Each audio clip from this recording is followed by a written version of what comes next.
everybody. Welcome to EIS Live. So excited. I'm going to say live at 5, even though it's 6 o'clock, just because I like saying it. So you just have to put up with me, I guess. But first, what I want to do is actually just thank everybody for your prayers and your kind words for the passing of my sister. It really blessed me. We both, Steph and I, really appreciate that. So thank you for that. Also, I want to thank our executive producer, media mogul, guru, and everything else in between, Vanessa Rollo. She's in behind the scenes today. Although if things fall apart, she might have to pop in and just clean everything up. So thank you, Vanessa, for always being there to help out and do all these hard things that need to be done that I don't know how to do. And right now, I want to introduce our co-host for this week, Kayla Luke. Come on, Kayla. Hello, everybody. Hi, yes. Bill. Hey. So you're not just a guest this week, you're actually a guest host. How exciting. I know. I'm excited. It takes a lot of the pressure off. I'd rather be co-hosting, honestly. So thanks for having me. Oh, yeah. Well, I just informed her that, as a co-host, she's at least 50% responsible for the content and doing the work. So I'm sure she's going to do probably a little bit more than that. So I'll just make you do that. That's all. Great. But we're really excited this week for our guest from down there in the southeast.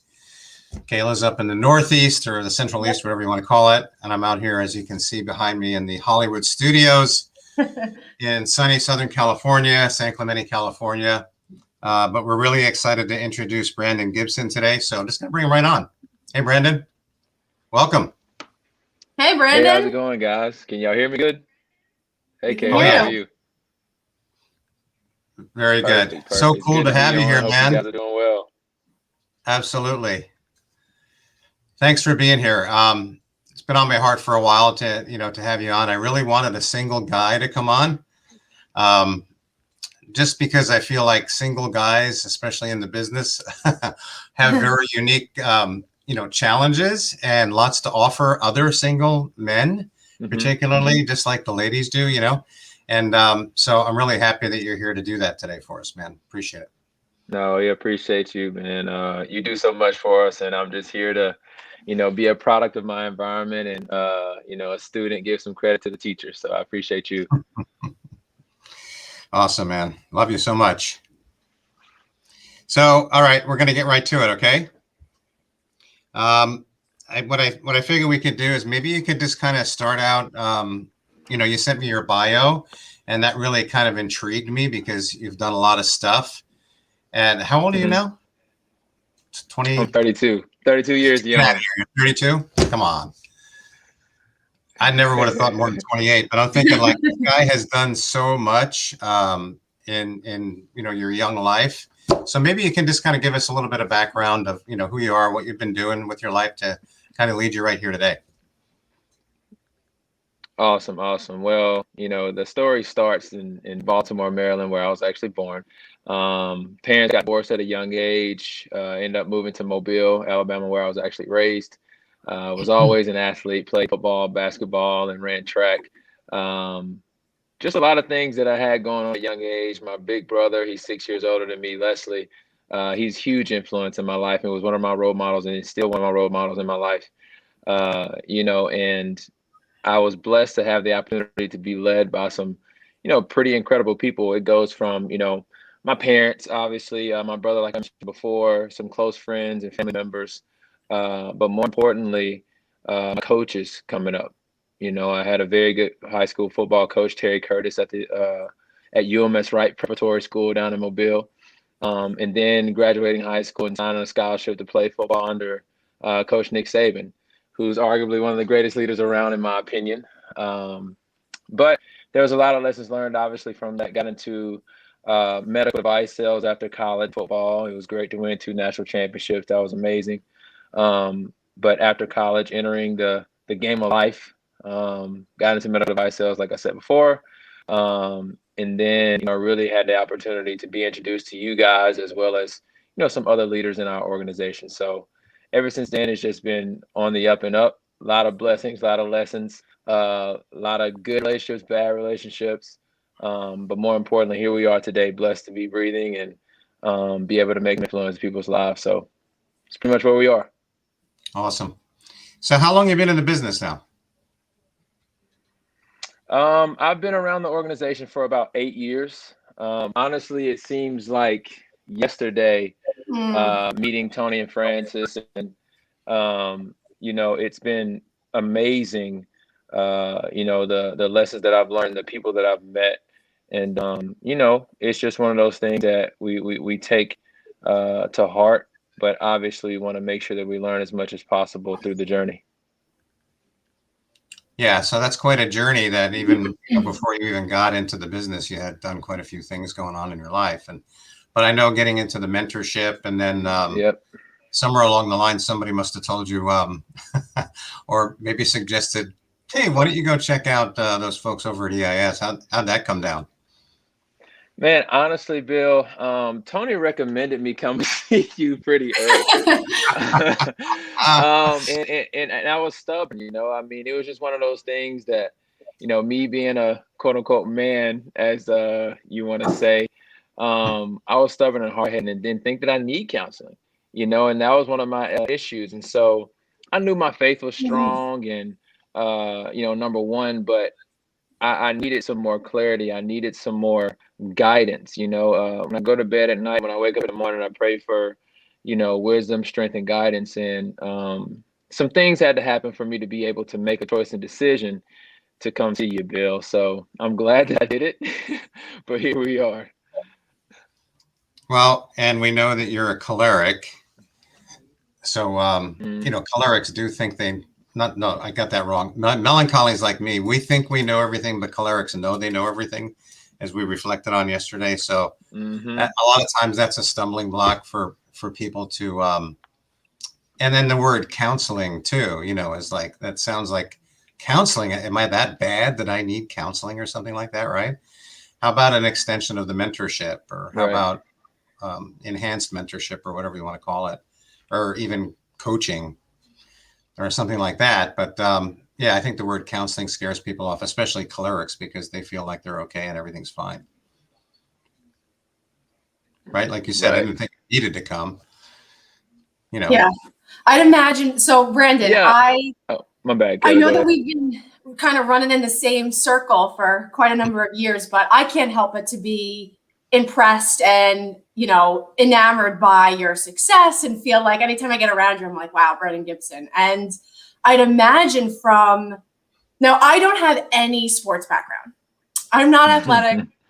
My hand-eye coordination is not there. But if you could talk to the people watching just about, I feel as not only coming up as an athlete your whole life, but then also transitioning into something like medical sales, both athletics and sales are really very performance driven. And I think that people would get a lot of value out of you being able to talk about your journey, regardless of where you are on that journey, with kind of coping with not being as performance driven, finding more intrinsic value, and kind of that navigation from getting all of these accolades and winning awards and knowing that your value can come from winning championships versus finding your value like more intrinsically and within yourself, as opposed to relying on those things that can sometimes lead people down a path of never understanding who they are, because they're always relying on things like external validation. I think that would be really cool and helpful for people to hear that from your perspective. Yeah, that is a great way to put it, Kay. The thing that really stood out to me, growing up and going through the different challenges that I did, whether it been, athletics or off the field and off the basketball court, it was just how I handle situations. I always told people, and I was an angry kid. I really was. And it came from, in my opinion, and no disrespect to my family or anything like that, I think it had to do a lot with, how I was raised, the things I saw, the things that I witnessed. My mom being the strong woman that she is, the powerful woman that she is, and going through some of the relationships that she had to deal with, where there's physical abuse, verbal abuse, alcoholism, drugs, stuff like that. And not saying that, they were bad people or anything like that, but, witnessing that stuff, it has an effect on you, you know? Yeah. And Yeah. me being completely vulnerable with you guys and the audience, whoever's on, I don't think that you are circumstance based upon your past. That's not an excuse to say, I'm this way because of this. I think, in my opinion, there's an excuse. But, over time, I got to a place to where I was like, okay, I can either go down this path, um, where I can be, a father that doesn't raise his kids. I can be a father that's, addicted to drugs or drinking, whatever it may be. Mm. Or I can look at the situation and say, I don't want my kids or the people that surrounded me to go through those things. So I need to make conscious choices and decisions to do something different. Yeah. But my journey on the field, it was a unique one, and I was able to hit people. I was able to get in a place where I could exert force, or just kind of get out that frustration. And I'm just, like I said, I'm just being completely honest with you guys. But if you take that, right, and you get into adulthood where I didn't go to the NFL, I had to be someone who had to find some type of way to release. And honestly, I started to yell at people. I was a butthole to people. I didn't have the best attitude. And to be completely honest, that wasn't who I wanted to be. And to be self-aware is to be alive, in my opinion. So I started to be more self-aware, and it's led me to a place now to where I got people around me who hold me accountable. I have people around me who can be honest with me, who can tell me, Yeah. "Hey, you're screwing up in this area. We need to make sure that we do the right things to, advance your life in any way possible."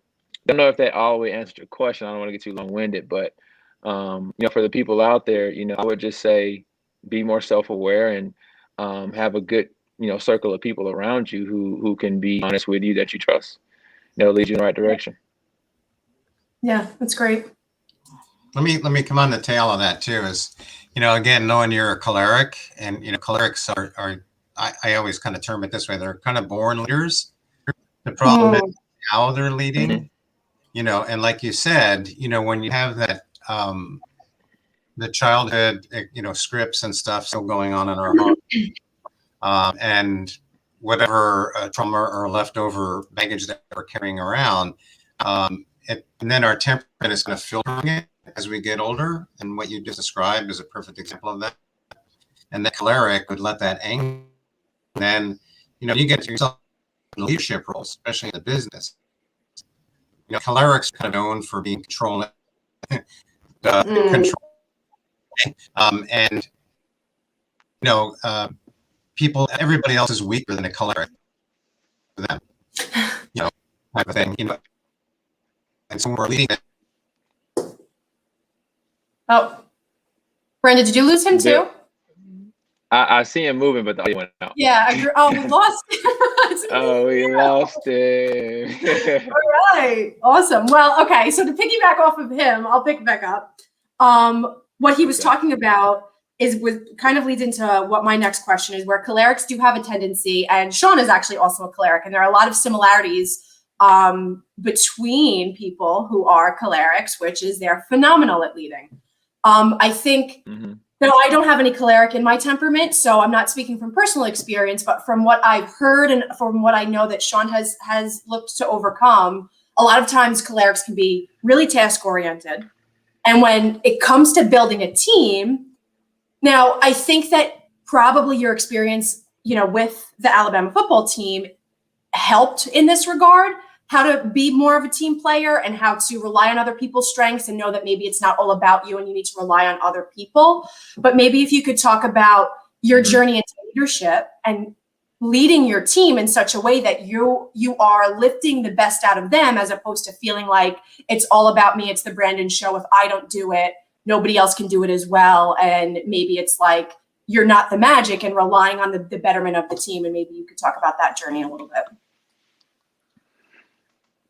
Yeah, most definitely. That's a great question. So I learned a lot of leadership, Kayla, from Nick Saban himself. And I can only imagine. before this organization, before being in Yeah, yeah. And before we get into this business, um, we just had to decide to buy in, right? Mm, You know, so right, Coach Saban talks about discipline, commitment, effort, toughness, and pride, and you're going to earn everything that you get.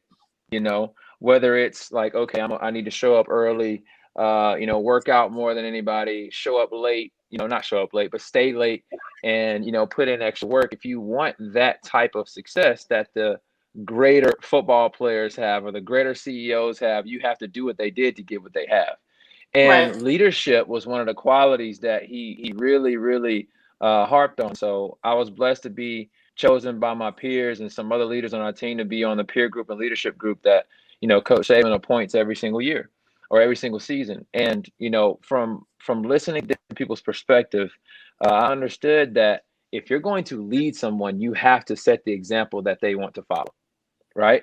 You have to be that person that they not only look up to or follow, but they depend on when stuff gets tough, right? You got to right, show up and show out day in and right. day out and understand that you have that actual spotlight on you at all times. And so, honestly, I like the pressure. You know what I mean? I like to, and don't take this the wrong way. I like that spotlight, meaning it's going to hold me accountable to become the best version of myself because I know everybody's watching. Not saying that I'm not disciplined when no one's watching, but it always kept me on my toes and kept me wanting to learn and grow that much more. And so, leadership, in my opinion, it could be in the household, it could be in the church, it could be on the field, it can be in the classroom, whatever it may be. But one thing that Bill told me in one of our sessions was, he goes, unfortunately, for success in business or any extracurricular activity, okay, people take that as you're doing something right.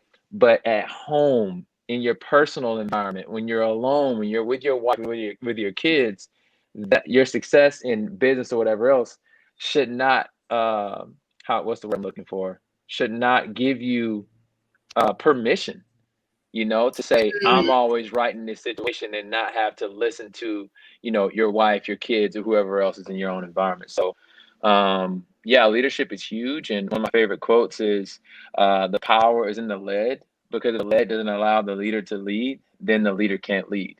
So I have to get permission from the people who I want to follow me for me to be able to lead them. So right. maybe that answers your question, but that's the best I can No, give in my that's opinion. great.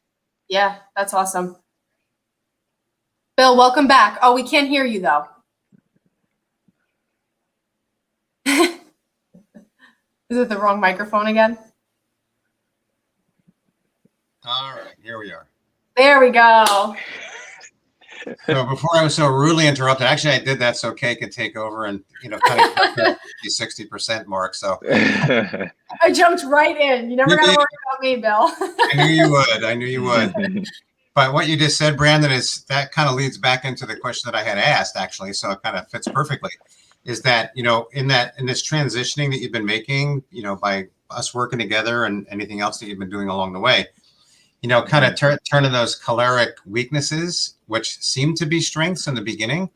Like, well, I can lead these people by controlling them. And like you just said, you want to get, however you just put that, like I need permission from them. How do I do that? Mm. And, I always tell other leaders is like, or ask them, are you loving the people that you're leading, for example? Are you serving them in your leadership? Talk a little bit how that's been transitioning and changing in your life since we've been getting together, and how you kind of view your leadership role and the people that you're serving that way. Right. It's hard to be held accountable, because ego and pride get in the way. Mm-hmm. Nobody wants to be told what to do or that you're wrong. I'm honest, I'm going to be the first to tell you if I'm wrong or not. And I don't say that in a way of, I'm a perfect person. No, I've learned to say, okay, how can I de-escalate this situation? Well, how am I approaching this person? Am I approaching this with love? Am I approaching this Mm. in a way that God would approve? Bill, we talked about that. And so sometimes that de-escalates situation when you say, you know what, hey, here's how I'm wrong. All right, now I apologize. We talk about accountability conversations or crucial conversations, and transitioning into, this business and, leading hundreds of people now, I had, like I said, I had to become more self-aware. But honestly, I think that we need to continue to prevent ourselves from making the same mistakes over and over and over again. But the number one thing, like you said, Bill, is understanding, people are going to view you based upon how you treat them or how you want to be treated. So if I'm coming to you with love, if I'm coming to you with truth, if I'm weighing out all perspectives, then I'm probably going to have more of an understanding and it'll be a more, easygoing conversation or situation, any type of relationship. Mm-hmm. And do you find that people kind of warm up to you more or have a desire to serve because of that over time, like seeing that transition? Absolutely, absolutely. I mean, if I can be vulnerable, like we talked about, dating, or intentionally dating, or wanting to intentionally date. When you want to approach someone, obviously you want to do it by adding value or having good intentions, right? But you got to make sure that that's clear, whether it's, business relationship or a business partnership or an actual relationship. But going into my mom, I think the biggest transition or the biggest success that I've seen with working with you, Bill, is my relationship with my mom. I'm more understanding, because I understand, a little bit more about who she is and what she stands for and what she believes. But I understand why I would get triggered in those moments and just you know what I mean? Mm-hmm. But now I can sometimes explain to her in certain situations where it's like, hey, let me talk calmly to her. I'm like, Ma, okay, here's the situation, here's what's going on, blah blah blah. They let her talk because she just wants to be heard in a lot of different situations. And I promise you I can thank you a million times, but there used to be a lot of holes in walls, broken phones.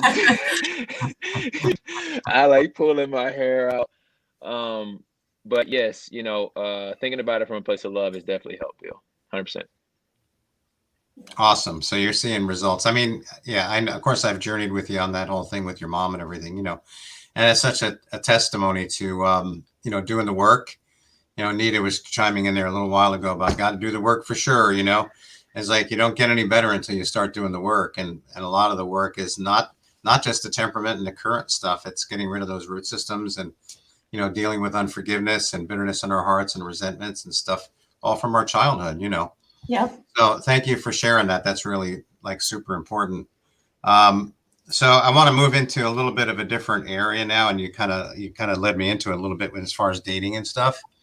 So forgive me if I look at my notes because I got a few points in the question that I want to make sure I kind of bring out. So this is what I had sent Brandon earlier is like, you haven't arrived in all of these areas, of course, so we're not presenting you or anybody else that, well, now we're all done and we're getting on a show and we're letting everybody else know how to do it.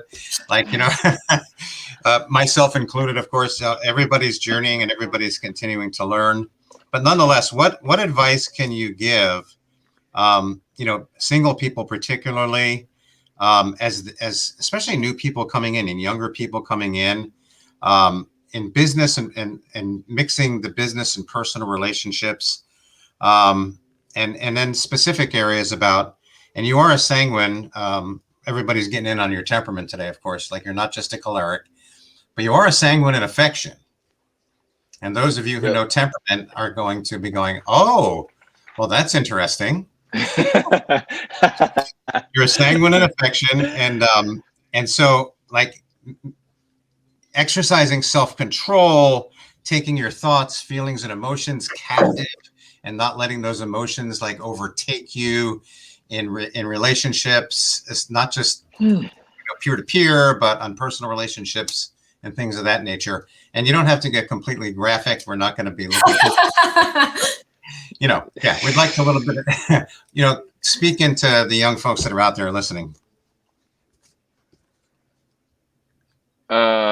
Honestly, guys, this is probably one of the areas I need the most work in.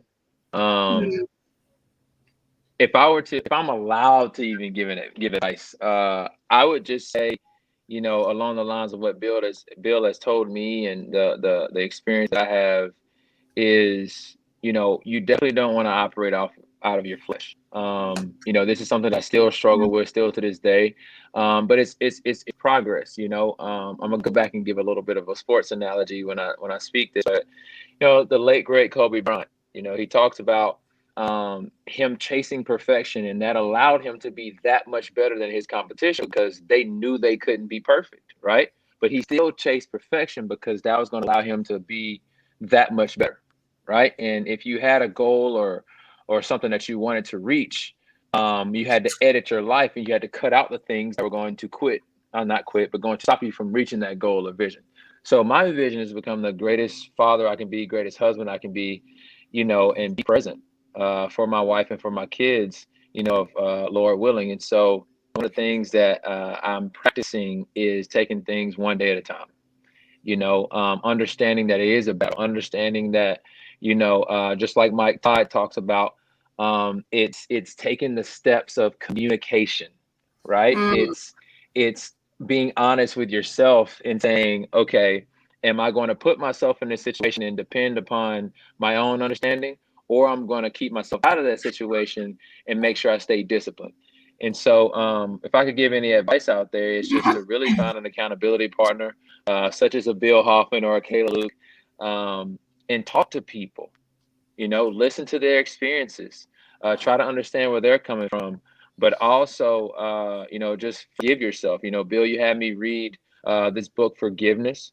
And, one of the things that I took from that is just like, we have to leave that stuff in God's hands sometimes, or a lot of the times, and I honestly go into a lot more situations, whether it be if I choose to go out at night, or if I choose to scroll through Instagram or Facebook or whatever, and I don't let my mind, or at least I try not to, I try not to let my mind veer in those places, right? That could cause me to react or respond in a certain way. So if you take your thoughts captive, meaning like, how can I explain it in a simple example? Stand guard at the door of your mind. We hear that. You're going to feel a certain way no matter what, but you can be in control to your response, not your reaction, but your response to that situation. And so if you practice that on a daily basis, I feel like you will make progress over a specific amount of time. Yeah.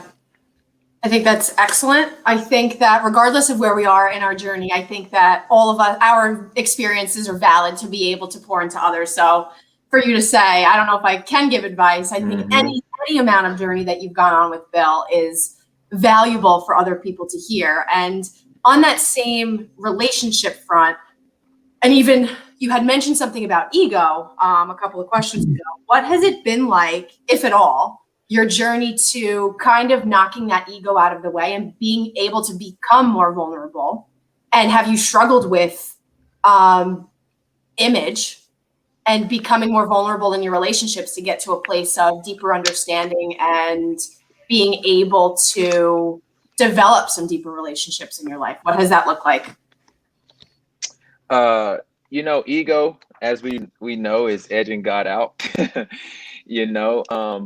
But you kind of reminded me of one of the parts of the question that Bill asked before, when it talks about business relationships versus personal relationships, and how to yield those different things. But if I'm going to speak on personal examples and stuff like that, I would just say that it takes, and I hate to say it this way, it takes someone who is more in tune with themselves and confident with themselves to sometimes say, you know what, that person's right. I know I should not be doing this. And, I think honesty and, vulnerability is going to allow me to build trust with the people who I'm around.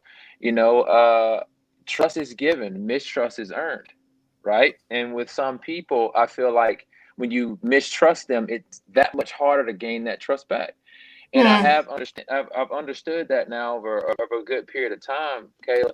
And the thing is, I always try to take situations that offend me with a grain of salt, because if I react and not respond, there's that choleric, I know that I'm right, is going to come out. And I always just try to look back and say, okay, let me try to take a deep breath. And I'm not perfect at this. It's a work in progress, but I always try to take a deep breath and say, you know what, my ego and my pride, it cannot get the best of me, because that is the downfall of the greatest men, the greatest leaders, the greatest people out there.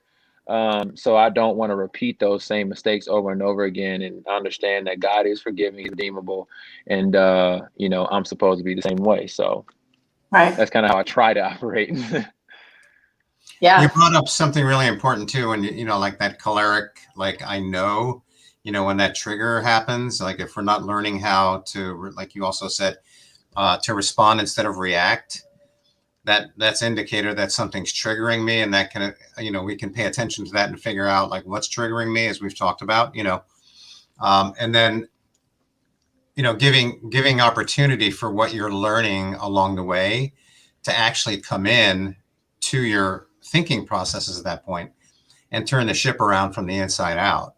That's how that happens. It's not just like just holding your temper or counting to 10, something's taking you off or something. It's really about that inner transformation kind of a thing. And the point I want to make too about, hey, my daughter's on. Hey, Beck. Aw. That one of the biggest challenges of that is learning self-control. And for the choleric, they have to understand, like all of us, of course, but the gift, if you will, that God has given you as a choleric is control, right? But it's how it's used. And that's when we talk about strengths and weaknesses. In the weakness category, it's that I know the answers. I know everything.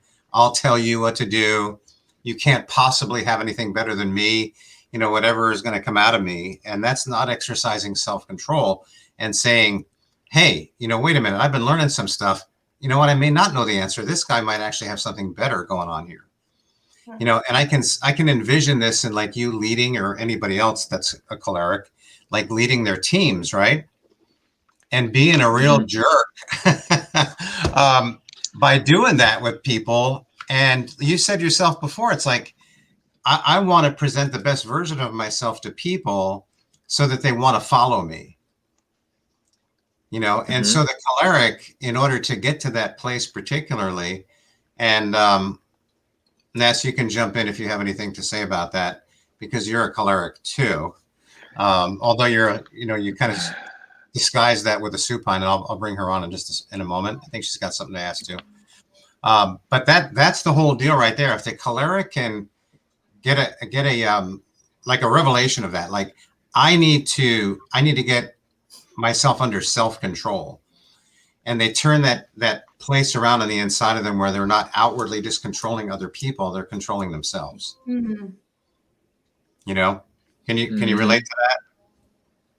And see, that way you're not going to be that prideful, egotistical person as much with the people especially that you're leading, and you're going to be asking them those questions like, hey, what's your input on this? Like, what do you have to say about that? Because we're not the be all and end all. And by the way, melancholies like myself, especially melancholies across the board like me, who think they know everything, we can be the same way, because we dig our heels in and we just think like, definitely.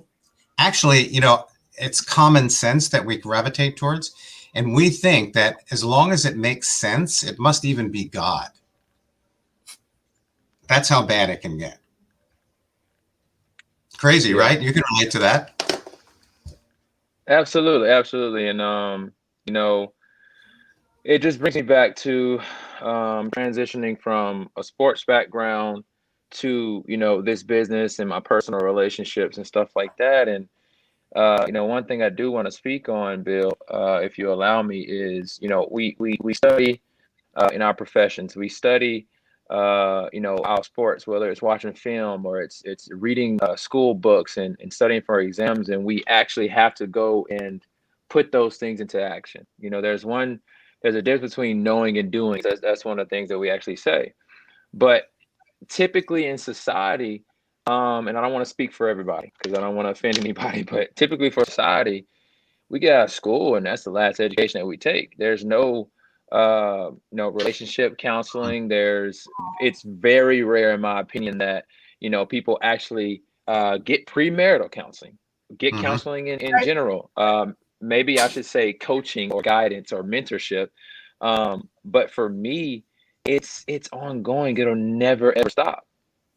Right. And that's why I appreciate the organization so much and EIS so much, is because I can have 1,000 sessions. There's always going to be something to learn and something to prepare for. So as I'm preparing, when I'm sitting down talking to Bill for an hour, whether we meet a month or twice a month, whatever it may be, I need to be conscious of my study.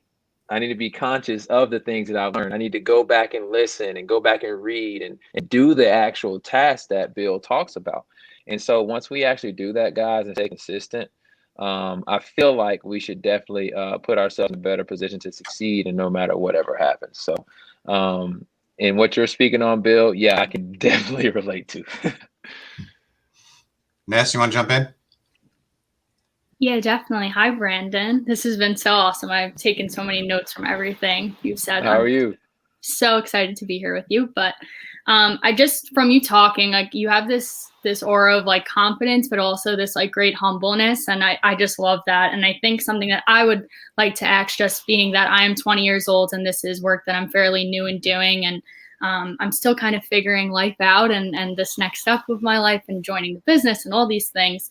I just would like to know what your journeys looked like in discovering who you are, and being and living out of that, and not living for other people and doing things based on other people, and wanting to please them, all those things. It's just definitely something I've been working on and trying to discover and going on that journey.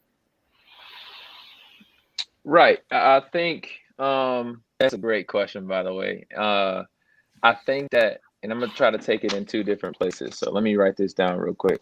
So one of the things that I talk to people about is passion versus purpose, and this is just me. This is just my own study. This is something that I've decided to take knowledge in. Passion is something that we feel like we have strong feelings or emotions towards. And I read a book called The Entrepreneur Roller Coaster, which I'm sure that you guys are familiar with, but it talks about who we do something for, why we do something, how we do it, and what we're actually doing, right? But you asked the question talking about like how your path, your direction, the things that you want to accomplish. So I feel like you're being more authentic, right? But you spoke about pleasing others. Okay. I don't think anybody's purpose, I would say, is to please someone else based upon what they want, no matter the circumstance or situation. So if we understand, or let me not say we, I'm gonna stop acting like I'm the greatest teacher out there. So when I started to understand that I need to work through my purpose, okay, Mm. and honestly, I feel like my purpose is to be a servant leader. If I start to work through my purpose, okay, be the best version of myself, be as authentic as I possibly can, that in itself is going to allow those around me to appreciate me that much more, and actually set a better example. And it's better for them if I'm the best version of myself possible, and if I'm authentic. Because if I'm being someone that they think I should be, that doesn't do them a great service. You know what I mean? And Bill, correct me if I'm wrong, but that's just how I feel. But my purpose, I feel like, is my why, the reason something exists. And so if I keep my vision, I keep my thought process on that, and always seeking what that is, those around me are going to always get the best version of myself, or at least trying to become the best version of myself. And it's going to set the precedent for you, Vanessa, to have a team of hundreds of thousands of people that say, you know what, we know who she is. It's going to be no surprise. We know the type of person she is. We know what she stands for, because she's always been true to herself, because she's going to show up with love. She's going to care. She's going to support us, and she's going to be the best leader possible. So that's what I'd say. Thank And that you really so much. speaks into that. Really, Vanessa, you can pick up, but I want to throw this in too, and this will help you too. I did a daily on this a while ago, and it's like, do we want to be influencers, or do we truly want to be influential? Yeah. And if we just want to be influencers, then we can put on a show and we can do all that stuff, and we can get people to admire us and all of that stuff. But you said some real important things to Vanessa about people are going to know who you are. Going to be no surprises. You're rock solid. You know, we can depend on that, you know, that kind of a thing. And none of that happens when we're that ego driven person on the outside and the people pleaser, like you said. That was really cool what you said too. Is like it's not a service to anybody to become what they want you to be. It was so good. Yeah, man, somebody write that one down and send it to me so I don't forget it, because I want to work on that one. That was awesome. I'm sure it came from you, Bill. I was just going to say, who you been talking to, Brandon? But no, I actually am going to pick up on something that you said, Bill. But it's the thermostat versus thermometer thing. You know, are you setting the temperature in the room or are you following it? You know, and so I think we have to be both. You know, Tony and Francis are two of the greatest people I've ever met in my entire life. Him dealing with cancer challenges, and you know, one thing that I always think about Francis is not only did she deal with this with her father, but now she's dealing with it with her husband. How strong she is, and how she's able to go through and literally do everything possible, take care of a household, you know, lead other people, be there when Tony can't, but not only be Tony's caregiver or this team's leader, but she's a mom, she's a wife, you Yeah. know, and she's really exemplifying what any man would want. And so I think that comes back to how many times, Bill, that they probably had a conversation with you. You know, how much communication they've had with each other. The understanding that, hey, everything's not going to be perfect. Francis and Tony do a great job of telling us, like, hey, we're going to fail you at times, so you don't look for that perfection. You know, so that gives you some type of understanding that, hey, these are human beings, you know, and we can trust them just as much as we can trust ourselves. Pick it up, Ness. No, I mean, I don't have anything else. Bill kind of put me on the spot, and I was super nervous to get on here and speak with you, but thank you so much for that. I think for me, just even learning who I am and like, you know, talking about purpose and your why and going on that process of figuring that out, just because in my past, I didn't really look for that. I didn't even know who I truly was. So being able to do this work with Bill to figure that out has been such an empowering process, and it's definitely been kind of scary and all these things, but I really appreciate you speaking to that, and it definitely just gives me courage to keep going and just living for myself so that I can potentially go on to help others, because being my authentic self is what matters. So I appreciate that so much. Awesome. Absolutely. Absolutely.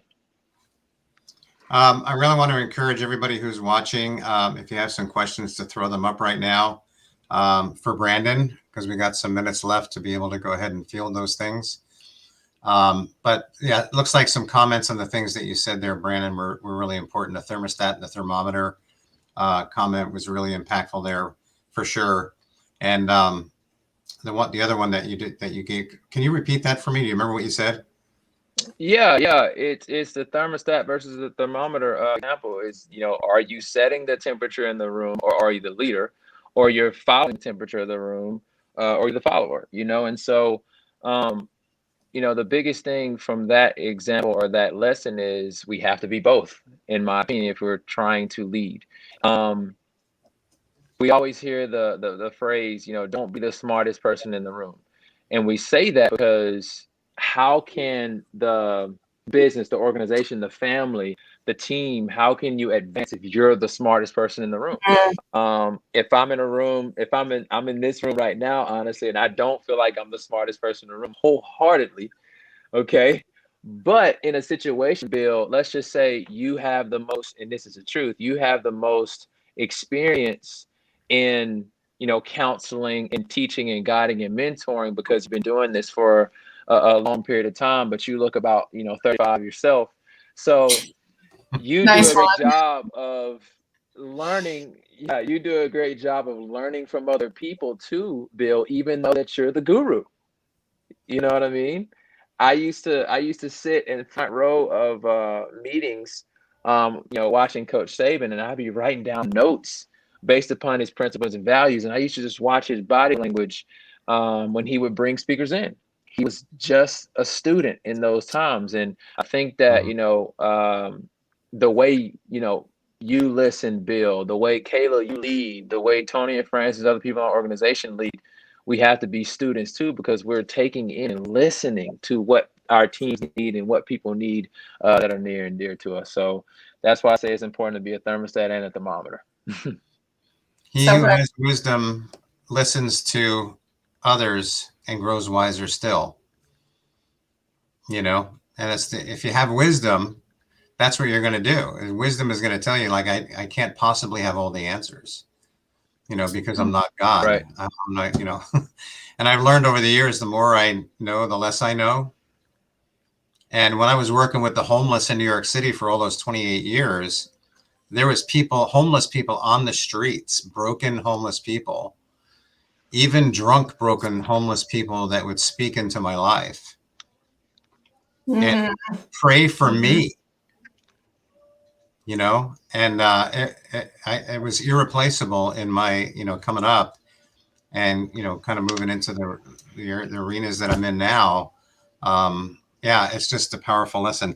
The other thing that you said, and I'll repeat it a few times just so I can remember it, is not to become who people want you to be, which kind of lines up. It's another facet of what I always say is, like, if you want to customize your life, you better know who you are, because otherwise you're going to try to be somebody else. And that's a little twist on that one, you know, is like, if I'm a people pleaser and a choleric, for example, that would be Vanessa, because she's a choleric, but she's a supine on the inside, and she would have a tendency to please people and then really hate it later on and feel used, you know, and abused, kind of a thing behind that kind of a thing, and not have the ability to speak up. And, you know, like she said, she's navigating through understanding herself and, you know, kind of coming into her own right now and understanding, okay, what are the weaknesses and strengths of my temperament, and why have I kept falling into those ditches along the side of the road over and over again? And all of it to get to this place of just understanding who we are, accepting ourselves who we are, knowing that we're okay who we are. In fact, we already are the best version of ourselves. We just don't know it, and it hasn't come to the surface yet. Like, I've had that picture of me as a drunk here in San Clemente like 40 years ago. Thanks for making me look 35. I really appreciate that. That's part of the green screen. I think it's the whole deal. But, you know, I did a daily on that too. You know, I think I do a daily on everything, but I had that picture in that post that I made. And I said, was this version of me any less valuable or valid than the version of who I am today? Think about it. See, that version of me was integral for me being who I am and doing what I'm doing today. But we have a tendency to discount it and say, well, that's when I was just a drunken idiot. And, you know, that part of me is gone, man. Well, that's what gave me the goods to do 28 years with New York City Relief. And the 28 years of New York City Relief prepared me to be here with you. So every version of ourselves, and it was Julie Signorelli who said, process with progress will allow you to love every version of yourself. And we have to love every version of ourselves as we move along. Because if we don't love every version of ourselves, we're going to try to be somebody else again and think that we have to be people pleasers or impress people and all this other junk. But anyway, we actually got some questions coming up, so I'm gonna read them out. This is from, who gave the first one here? Cynthia. How do you manage time for your personal, just jumped on me, personal growth, spiritual growth, and business development? How do I manage time? Say that one more time, Bill, if you don't mind. For personal growth, spiritual growth, and business development. Priorities. You know, and I can only speak on myself, and maybe you guys can give some feedback too. That is a great question. You know, this is my faith. This is what I believe. I'm not trying to put this on anybody else, but, you know, I wake up and I arm myself, you know, meaning I do 5 minutes of reading, 5 minutes of listening to worship music, and 5 minutes of praying every single morning. And it's intimate. You know, I'm in my own head. I'm talking to God, and, you know, I'm talking about daily situations and praying over different people and the stuff that I have to go through every single day. And I feel like if I do that at the very beginning of the day and at night before I go to bed, I'm going to be well prepared for whatever's that's going to, you know, hit me. But as far as priorities go, you know, my faith, I'd say my family / business, because in my opinion, I really can't take care of my family in the way that I would want to without this business and this organization. Number one example is, maybe my kids won't need to speak to Bill Hoffman because I took so much time learning and experiencing his his teachings. And so, yeah, faith, family / business, my mental health, and then my personal health. So that's just kind of, what my priorities look like. And I give into those every single day, every way possible. Awesome. No, Rebecca, there was just one question before that. I don't know if you wanted to. I might have missed it. Go ahead. Okay. It was, how do you deal with tough family members who may be toxic to your growth? Oh, wow. Whoever asked that, this is about to be the truth, in my opinion. And I would like to hear Bill's answer to that too. Honestly, I don't think that you cut them out or ghost them, in my opinion. You just have to decide where they stand in your life. Okay. And this goes into something I was going to speak about with Bill again in another session, but I can't force someone to be who I want them to be. They're going to be who they are based upon their own understanding and experiences. So I cannot put them on trial, number one, because of their actions. I have to look at where that action came from. So what is the root cause, right? So I may dislike my family member or whoever that person is less. I'm not going to say I'm going to actually, be gung-ho about them because they've done terrible things to me, but I may understand a little bit more and have a little bit more grace and mercy towards them if I get down to that root issue of what it is. But I'll never understand that if I don't have the understanding from my own teachings and learnings about who I am and becoming more self-aware. So back to the original question was, how do I keep family members from stopping me from growing? That's another thing, take your thoughts captive and put them in a place where you don't allow them to. I had a session with Bill. When was that, Bill? Probably like a week ago or something like that, where we talked about my, family situation. And, I was trying to control this person and tell them what they needed to do. And Bill said that, hey, I can suggest things with love, but at the end of the day, they're going to make the conscious decision to be who they are because of what they want to be or their own understanding. And we just have to live with it. Now, when I say have to live with it, I don't mean we have to allow it. We have to take our thoughts captive and don't allow those things to affect our daily routines and how we survive and live. But Bill, please speak on that. Well, and you talked about the root systems, and you mentioned earlier about reading the forgiveness book. People are wondering what that is. It's called Forgiveness by Rodney Hogue. It's kind of transparent there because of the background. But Rodney Hogue, if you can't read it, probably can't read it. A little small book, but it's really power packed. And it'll really give you insight in terms of how to, continue to live a lifestyle of forgiveness, really. And that's a part of that letting go and not trying to control everything. And that's where the temperament would come in. That choleric is like, because even with good intentions, you want the best for people, and sometimes as a choleric, you want to control their situation for them. And we become amateur providences, meaning like God into their lives. Like, well, I think I just need to take hold of the reins for this person because they can't do it and they don't know how to do it, and take on the full responsibility of that. And then if you haven't forgiven them in the first place because they don't do what you want them to do, you'll resent them later anyway. All the more.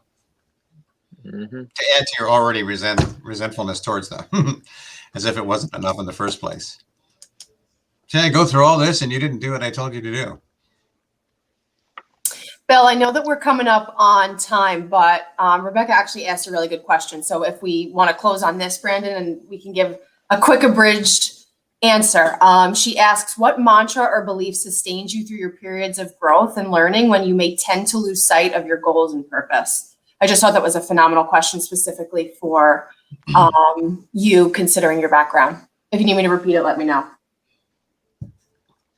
Right. So it sounds like she's asking what foundation I stand upon in times of difficulty, basically. Is that kind of what Yeah, that like sounds like? when you lose sight of your goals and your purpose, like what is your mantra and your belief system that gets you through those periods of growth when maybe you're not winning, but you're learning and you're growing?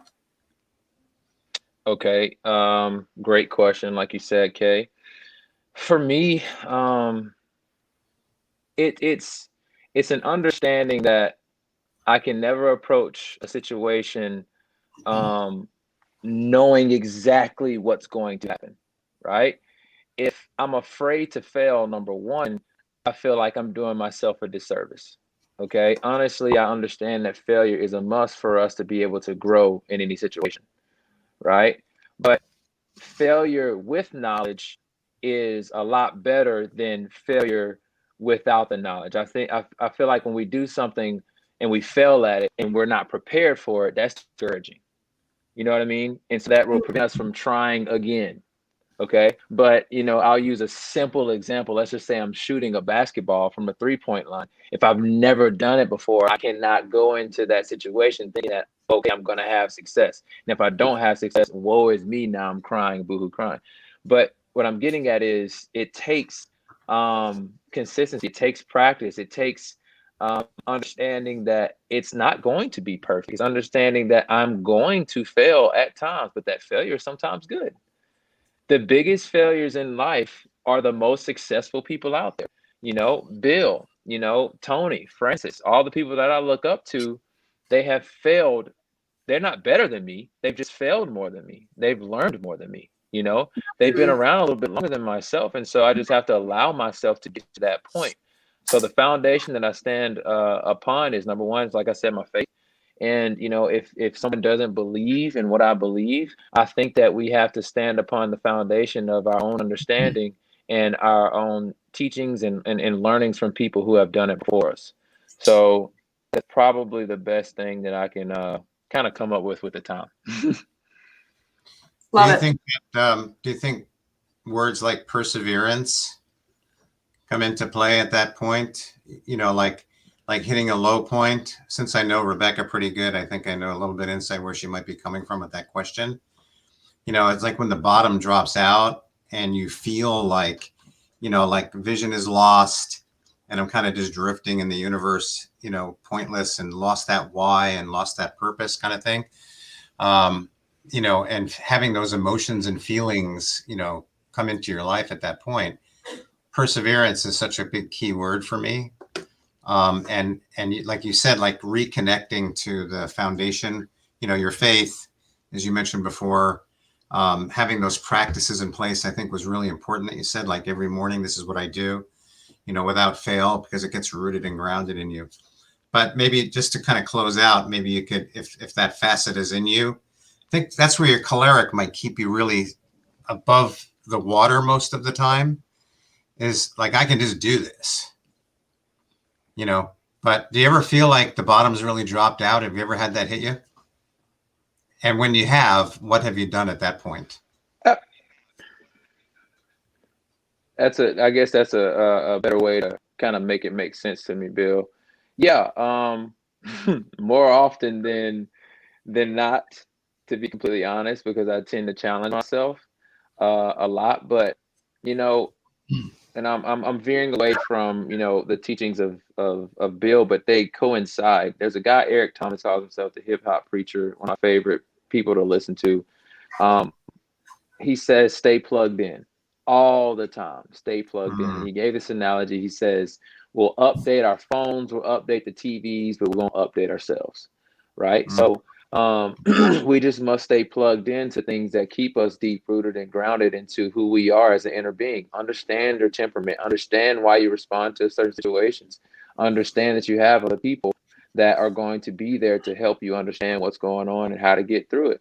So yes, I do feel like I am floating in the abyss sometimes, but I catch myself by taking my thoughts captive and get back into my actual faith in the source, if that makes sense.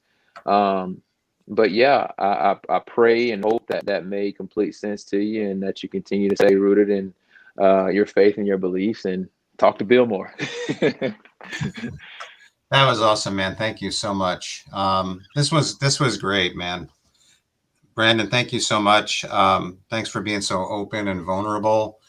And that's a big deal for all of us, you know, getting vulnerable in front of our huge audience of who knows how many people are out there actually watching. But they'll be watching the video of this later on, I'm sure. Kay, thank you for co-hosting and saving my life before when everything went out. Dark, Vanessa, thank you for jumping in. Thanks for allowing me to put you on the spot. It's part of that growth, you know. I always loved it too when people put me on the spot. Couldn't stand it, actually. And you know, just thanks to everybody for your questions, for your words today. I was bending over looking for my book. I always try to hold it up and say, hey, it's available on Amazon, but it's called The Process. You can pick it up on Amazon, and in paperback. You can pick it up in Audible and in Kindle, and on BillHoffman.com on the website. By the way, check out the dailies. You can go over to BillHoffman.com, check out the dailies, and the Spanish version of The Process is available now on not automatic, but almost immediate download. Because as soon as I get the email, I'm sending you the book. So that's on the way. And I do want to mention Marie's book, No More Anxiety. This is really cool because she really touches on every part of the human existence, including your diet, exercise, everything else, including the Word of God, of course. And Wow. real super practical, and it's based in a journal format. You probably can't see it, but anyway, it's awesome. Pick that one up too. You can get that on Amazon and Barnes and Noble. Definitely All picking right. that one up. Yeah, man. And next week we have Vanessa. Who's coming on next week? It's Warren and Vanessa, correct? Yes, Okay. it's Warren and Vanessa Fry. We're so excited about The that Fry too. family.